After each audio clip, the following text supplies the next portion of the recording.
Hey everybody, Kristen here, and welcome to my epic YouTube series that's the companion to my newsletter series of the 8 things I've learned since I moved to, I will say, the greater DC and Baltimore area in September of 2016. So, this is the intro video, and so in this video I just wanted to set aside, like, okay, what's the journey gonna be like? Now in these videos they're gonna be slightly different than the big audio podcast that's coming at the end of the series. So say if you want to just cut to the chase and listen to all of my 8 reasons in detail at once, there's a podcast episode for that. It is coming up on October 4th. But today, or if you're watching this in the future, then it's already you can go over to the podcast tab here in YouTube, or you can just watch this series, get the gist of it. There's going to be video and visual here that you're not going to necessarily get on the audio.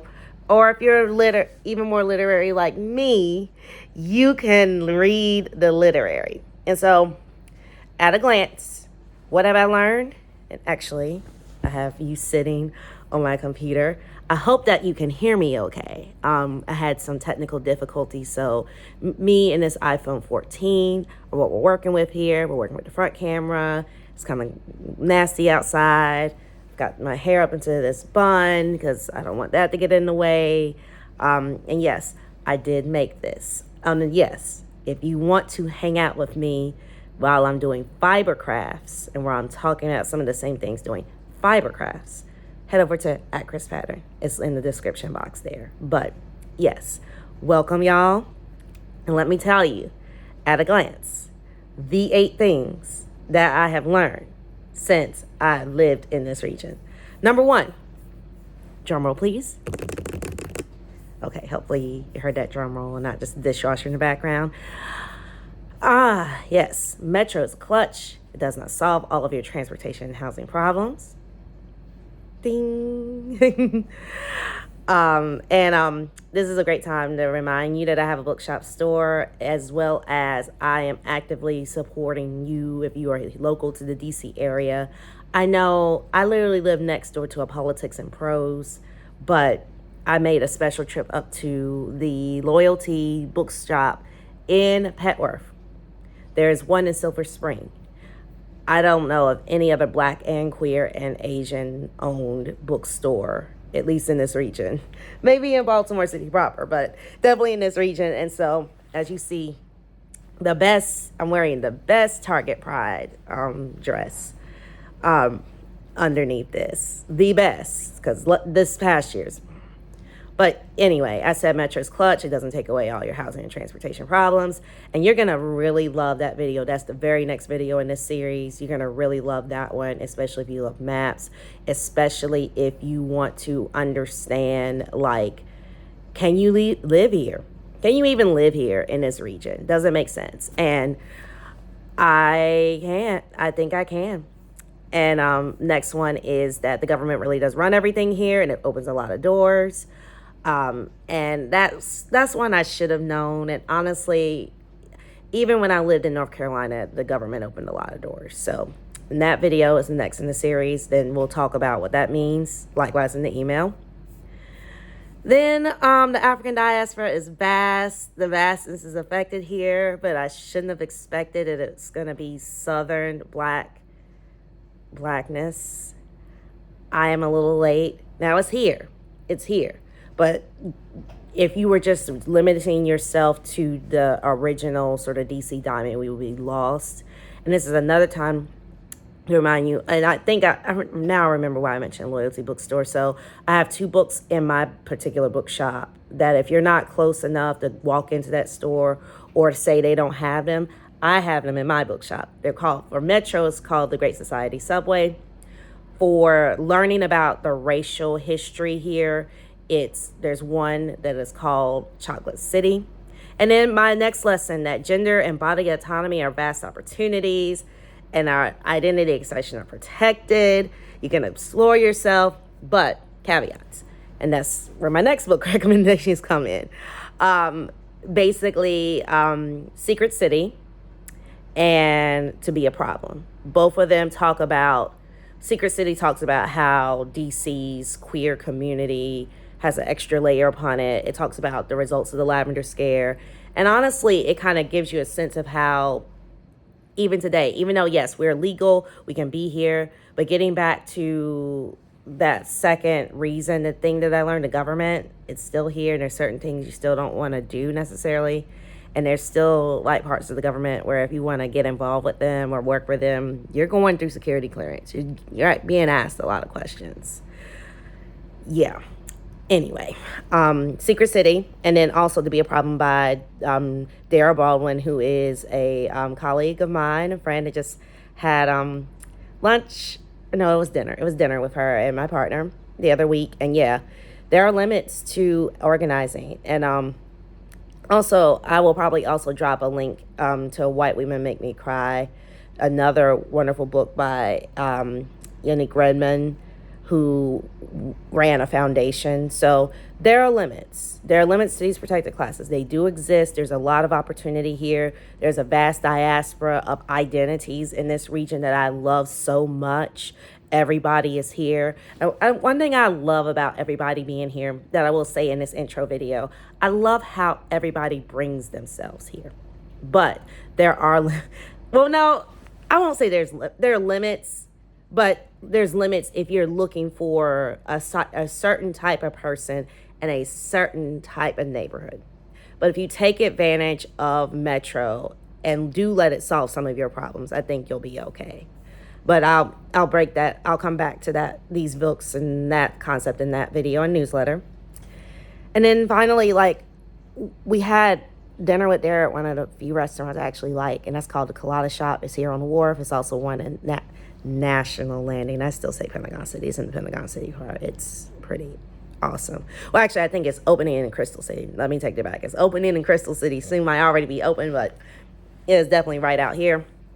I do love it. I adore it. It is spectacular. And then, and then I went to Honeymoon Chicken, which you'll see me talk about kind of the sort of the politics. And this is where I'm really going to talk again about how much this is a region and how some of my earlier ideas about Metro only, Metro rail only, bus only, how the map kind of deceived me. So there's that. And then one thing that has saved me here is the water. There's two things that have saved me in this region. The water access is unprecedented. Now, that is not beach water, but it is a tidal river. So yes, it does have waves. The waves crash, but it is technically, I believe we're technically a freshwater, but I could be wrong. The Chesapeake Bay does behave like the ocean a little bit. And then it goes out to the Atlantic Ocean.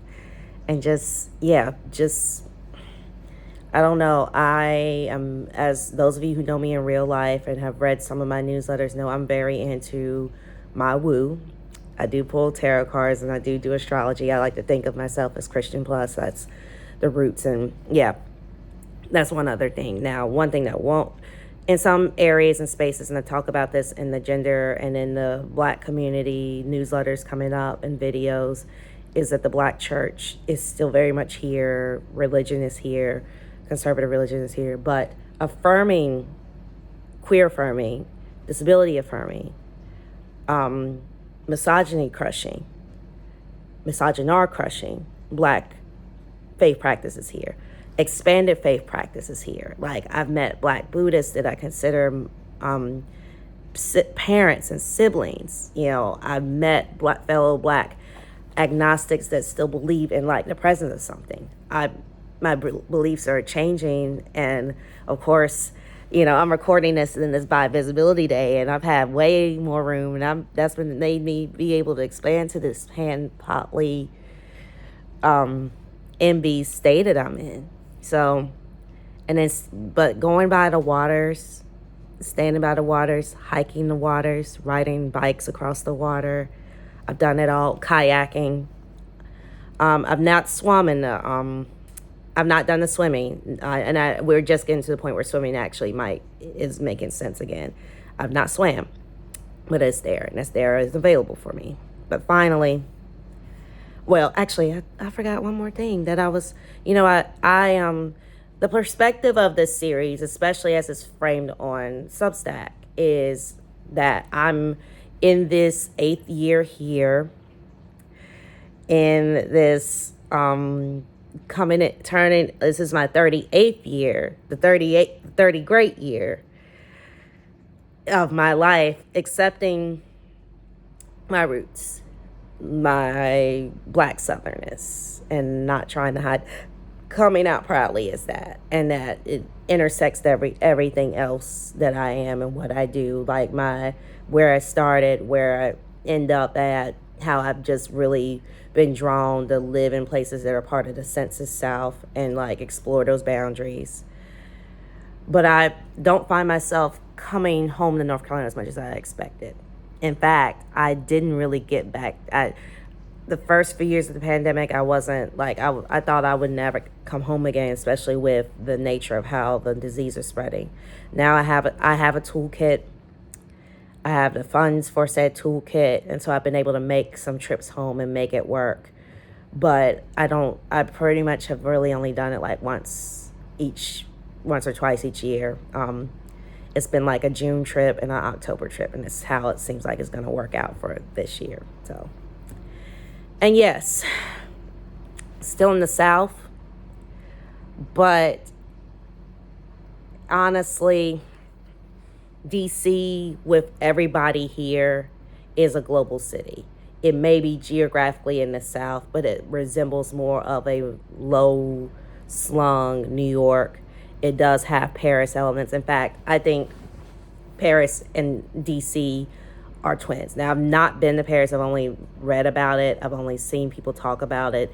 And people talk about how the central part of Paris is like this gilded area. It's the center of art, and it's expensive. And then around the main parts of Paris is where like all the native immigrant populations, like a lot of the Black folks in the Franco sphere whose countries were colonized by those folks, the French, that's where they've ended up. And so, yeah, in the last video, I'll talk about how I think expanding regionally, like how this like cluster, and I will even say like my own home place is part of that cluster. Of course, we're waiting on like better train service to make it more linked, but anything that's on Mark, like living in Baltimore, especially you live by Penn Station, there's parts of the district, like the counties that are considered part of more of the DC area that take longer to get to downtown DC than it takes to get on the MARC train from Baltimore City. So I will stand on Baltimore and Washington region. The census has it put together for a reason. I know culturally this is an adjustment, but our cultures are changing. You're watching me, you've never met me. Some of you have never met me before, may never meet me at all, but you're gonna get some value out of this video series. And so I hope that you all, if you're like me, you're Black, you're quirky. Well, yeah, you're Black, queer, you have some ability, but you definitely have things that will put you on a disability list and could make you eligible for full U.S. disability, or at least having a special Schedule A.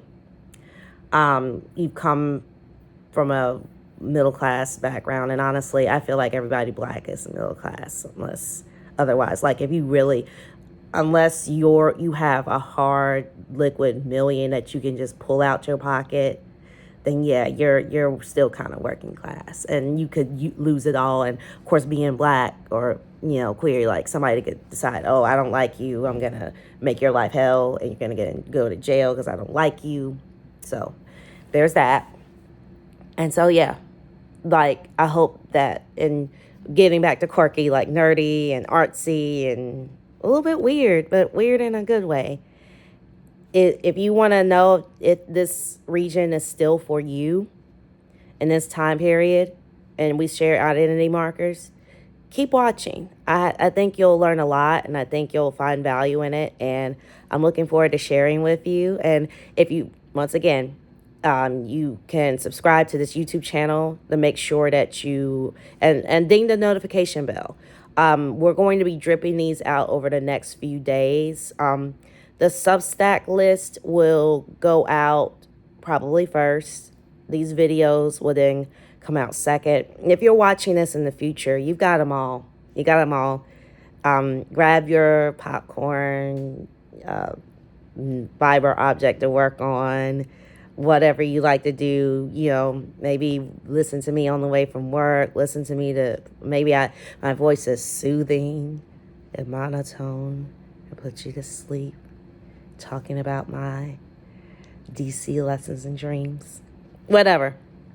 However you want to consume the series, there are links to ways to consume the series in however form you want to.